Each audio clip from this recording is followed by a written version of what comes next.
Hello guys, welcome ulit sa ating channel. So ngayon guys is magkakabit tayo ng ating service entrance. Bale ito, TTC number 8 po ito. So tapos ito na EMP pipe number 3/4. So bale ito po yung lagyan natin siya ng service entrance. Kasi dito sa amin guys is naka full metering kami siya dito sa aming probinsya. So bali ito, kabit natin siya guys, ating service entrance na number 8 na wire. Bali meron tayo dito guys, so connector natin, saka yung EMT connector na 3/4 saka entrance cap. So yeah, pasok na natin ating wire dito.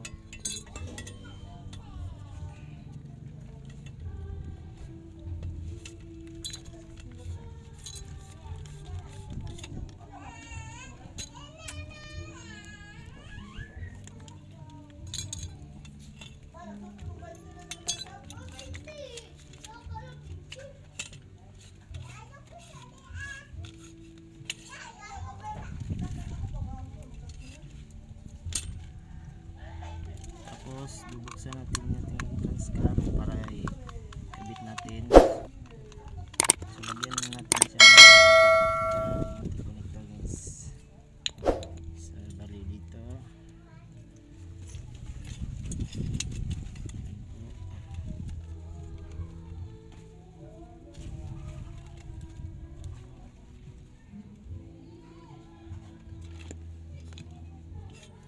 yan na po. Tapos itong takip niya, bubutasan natin siya dito.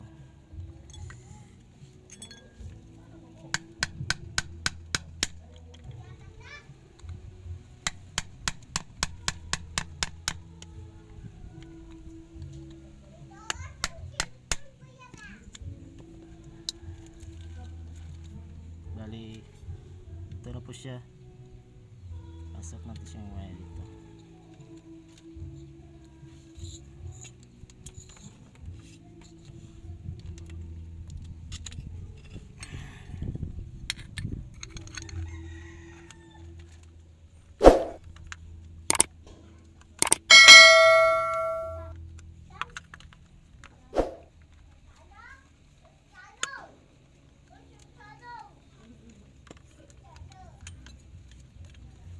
Tapos ikupuhin natin siya guys para maganda tingnan.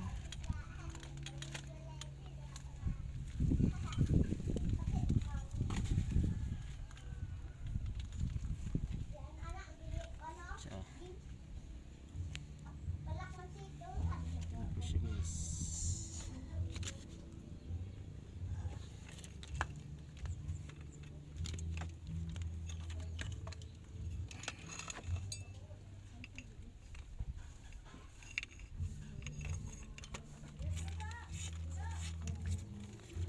Tiwasol na ako na ma'am. Tiwasol na sa ako na ikuan entrance.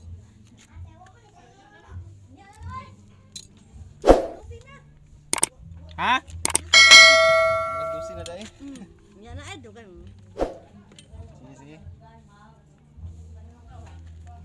Bali ito na po siya guys, atong entrance, service entrance. Ganito po talaga sit up na aming service entrance dito sa probinsya ng Bukidnon, particularly pag area coverage ng provider namin dito.